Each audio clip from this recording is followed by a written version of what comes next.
நான் போய் என்ன வைக்க வரேன்? ஏன் என்ன கூப்பிடுறோம்? கத்திரிக்காய் செடி வாங்க, எல்லாரும் பறிக்கலாம்.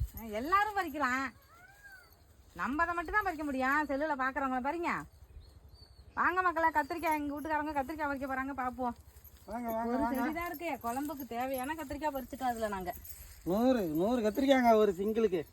நிறைய காய் பறிச்சிருக்கோம் நாங்க இது வரைக்கும். ஒரே எல்லாரும் பறிக்கணும்.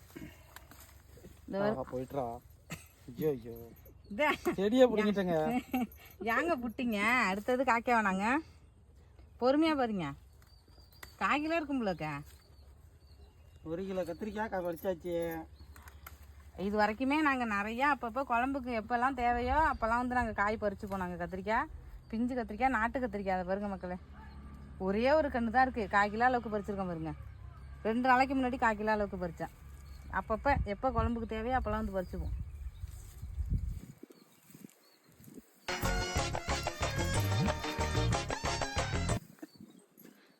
அவ்வளோதான். வாங்க குழம்பு பறிச்சாச்சு. கத்திரிக்காய்